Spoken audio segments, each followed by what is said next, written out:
banyak di antara kita yang sebetulnya tahu apa yang perlu dilakukan. Banyak orang itu paham tentang apa yang penting dalam hidupnya, tetapi tidak semua orang itu benar-benar menjalankan apa yang mereka tahu. Masalahnya itu bukan di luar diri, tapi di dalam diri. Ini tentang inner game. Saat kita berbicara tentang apa yang kita ketahui dan apa yang kita lakukan, itu kok tidak selaras, itu problemnya ada di dalam diri. Karena banyak orang ketika dia tidak mampu melakukan sesuatu, itu yang disalahin tuh pihak lain. Yang disalahin tuh sesuatu di luar dirinya. Inner game. Bismillahirrahmanirrahim. Assalamualaikum warahmatullahi wabarakatuh. Teman-teman sekalian, welcome back. Selamat datang kembali dalam seri video Inner Game. Ini adalah sebuah tema besar yang mengupas tentang ruang dalam diri. Bagaimana kita menata pikiran, mengasah kolbu, mengolah perasaan untuk jadi manusia yang bisa berdamai, bertumbuh, terus lebih baik, sejahtera lahir batin, bahagia dunia akhirat insya-Allah. Pada video kali ini, kita akan membahas bagaimana kita bisa menyelaraskan antara apa yang kita yakini dengan apa yang kita lakukan. Menyelaraskan antara pikiran, keyakinan, dan tindakan. Kenapa ini penting untuk kita bahas? Karena begini, banyak di antara kita yang sebetulnya tahu apa yang perlu dilakukan. Banyak orang itu paham tentang apa yang penting dalam hidupnya, tetapi tidak semua orang itu benar-benar menjalankan apa yang mereka tahu. Tidak semua orang itu benar-benar melakukan apa yang mereka pahami. Jadi ada yang namanya kesenjangan atau gap ya. Kesenjangan antara apa? Kesenjangan antara pengetahuan yang dimiliki dengan tindakannya, dengan perilakunya. Itu selalu ada kesenjangan tuh. Jadi bisa dibilang misalkan gini, kita punya ilmu katakanlah di level 9 misalnya ya. Nggak semua ilmu yang kita kuasai di level 9 itu kita praktekkan di kehidupan nyata. Betul nggak? Mungkin kita mempraktekannya hanya sampai level 7, 6, 5, bahkan 4. Beda-beda setiap orang. Nah pertanyaannya, kenapa? Nah sebelum kita ulik lebih dalam, kita perlu memahami dulu, ini sudah sunatullah sih. Itu dulu ya, supaya kita nggak terlalu banyak menyesal dan menyalahkan diri sendiri. Fahami bahwa ini sunatullah. Memang pada umumnya seperti itu. Kecuali mungkin di level nabi ya, atau level para ulama yang sudah tinggi. Itu kecuali mereka. Di luar mereka, itu rata-rata antara pengetahuan, apa yang kita ketahui dengan apa yang kita praktekkan di lapangan, itu nggak sama. Betul nggak? Kan kalau kita lihat ya, misalnya ada sebuah kisah dari seorang ulama, seorang salafus soleh di zaman dulu, ketika diminta untuk berkhutbah tentang keutamaan memerdekakan budak. Itu sang ulama tersebut nggak mau tuh ngebahas itu. Nggak semua mau gitu.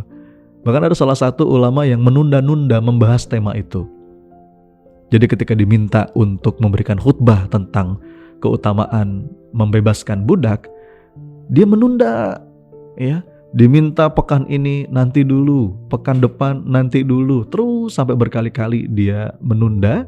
Dan setelah sekian waktu, barulah ulama tersebut mau berkhutbah tentang materi keutamaan membebaskan budak. Kenapa kok butuh waktu sekian lama? Karena ternyata ulama tersebut berusaha untuk mengamalkannya lebih dulu. Karena dia mau ngomong tentang membebaskan budak, dia perlu ngumpulin uang dulu, sampai uangnya cukup untuk membebaskan budak gitu ya.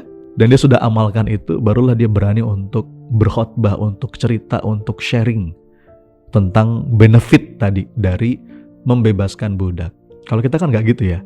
Meskipun nggak salah juga, karena begini, haknya ilmu itu ada dua.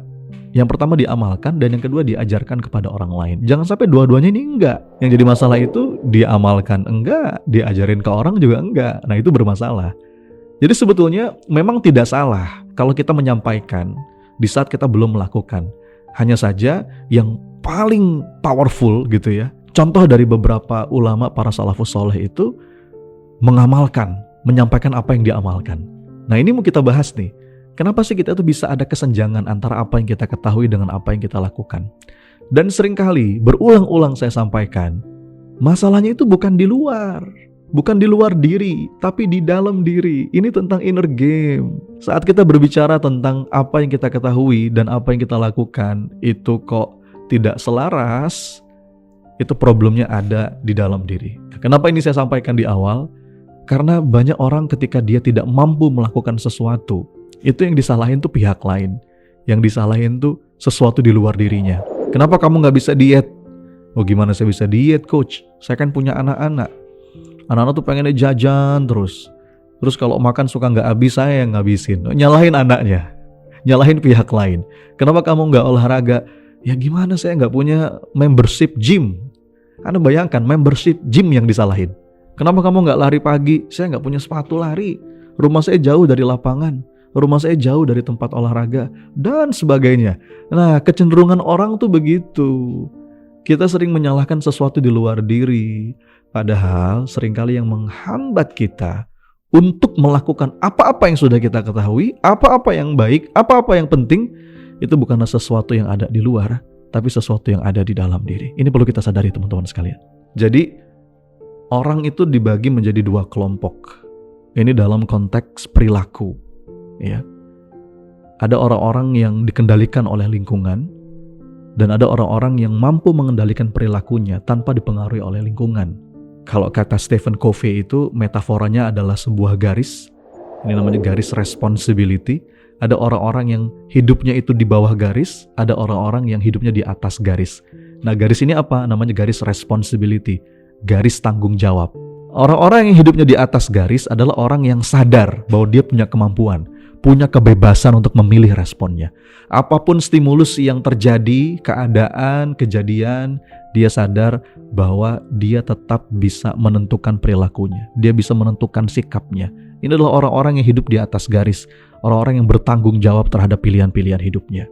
Sementara ada orang-orang yang hidupnya itu di bawah garis. Orang-orang yang tidak mau bertanggung jawab. Dia merasa tidak punya kemampuan untuk memilih respon sesuai dengan apa yang diharapkan. Padahal manusia itu punya kemampuan itu. Ya. Kalau dalam khazanah fikih, kemampuan untuk memilih respon disebut dengan ikhtiar. Dari akar kata ikhtaro, yakhtaro, yang artinya memilih. Nah, tapi orang-orang yang memilih hidup di bawah garis, dia nggak sadar bahwa dia punya kemampuan ikhtiar.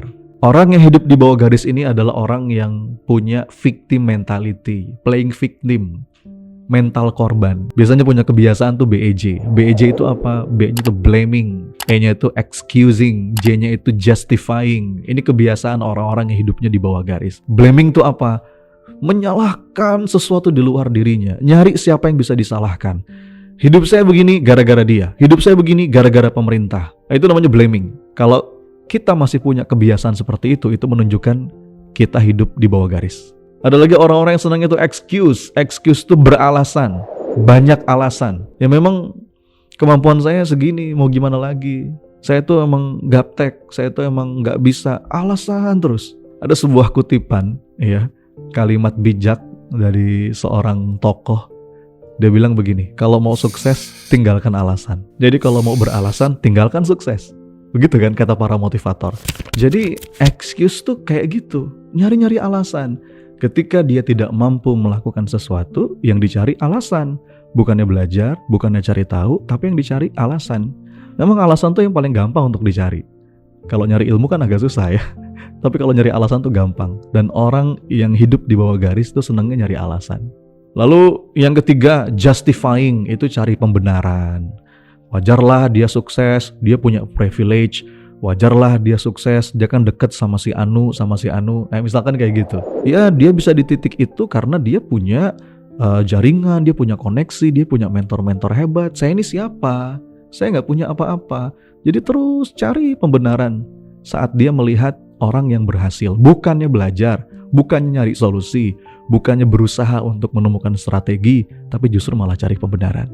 Nah kalau kita punya kebiasaan BEJ ini, blaming, excusing, justifying, itu artinya kita tidak mau bertanggung jawab terhadap hidup kita sendiri. Mestinya hidup kita tuh di atas garis. Nah kalau kita mau mulai hidup bertanggung jawab, yang perlu kita lakukan, stop BEJ. Stop blaming, stop excusing, stop justifying. Bertanggung jawablah terhadap perilaku Anda, terhadap kehidupan Anda sendiri. Nah kemudian apa yang perlu dimiliki oleh seseorang agar dia bisa memilih perilakunya sendiri, supaya dia nggak dikendalikan oleh lingkungan, supaya dia nggak gampang dipengaruhi oleh apa-apa yang di luar dirinya. Kita perlu membangun beberapa hal. Yang pertama, membangun kemampuan. Nah, kemampuan ini ada dua macam. Yang pertama, pengetahuan atau ilmu. Yang kedua itu keterampilan atau skill. Ini perlu kita miliki.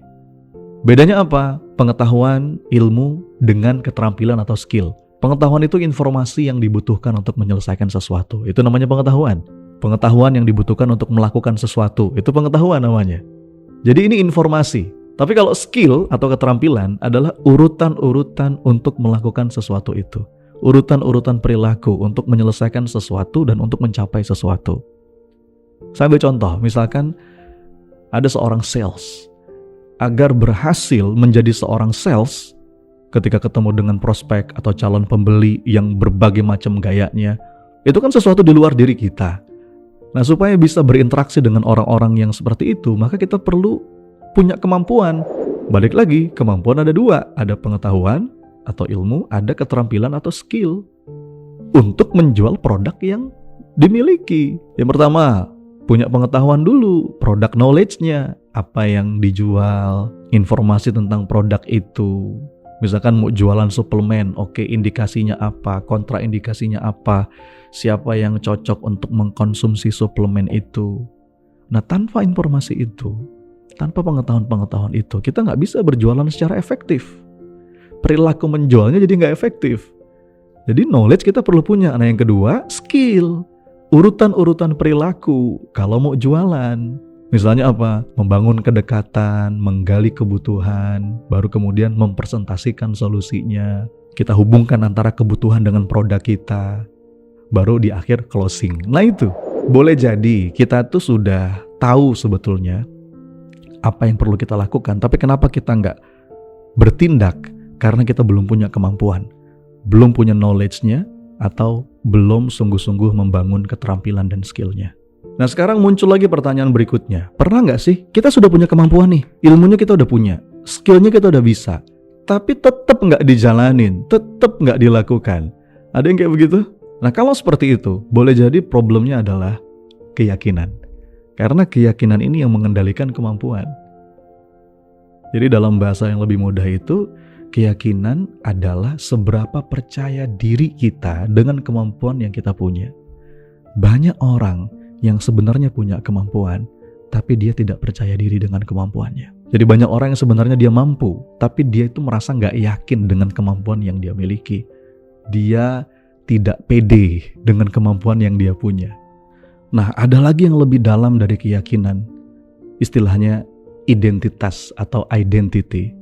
Identitas itu adalah apa yang kita yakini tentang diri kita sendiri. Nah, menariknya, identitas kita itu kadang-kadang juga dipengaruhi oleh orang lain. Apa yang orang lain lihat, apa yang orang lain ketahui tentang diri kita, itu juga bisa ngebentuk identitas kita. Jadi ada banyak orang yang identitasnya itu dipengaruhi oleh orang di sekitarnya. Padahal kalau kita bicara tentang identitas, yang paling penting itu kan bukan apa yang orang yakini, tapi tentang apa yang kita yakini tentang diri. Itu jauh lebih penting. Kita pengen jadi orang seperti apa? Karena identitas itu berpengaruh pada keyakinan, kemampuan, dan perilaku kita. Nah, yang paling ujung, yang paling puncak adalah tentang bagaimana kita memaknai sebuah perilaku, meaning, niat, purpose, tujuan hidup. Kita boleh sebut dengan spirituality. Itu yang memayungi semuanya. Kalau kita naik ke level di atasnya adalah level purpose, level meaning, level spiritual, higher intention. Sebetulnya kita melakukan ini untuk apa sih? Kalau niat kita luas, niat kita lillah, itu akan mendorong kita bertindak dengan penuh kebahagiaan. Jadi ini semua perlu selaras nih. Intentionnya, niat tertingginya, identitasnya, keyakinannya, kemampuannya selaras, maka baru perilaku itu akan muncul. Nah, jadi ini jawabannya. Kenapa banyak orang tahu apa yang perlu dilakukan, tapi kok nggak segera melakukan?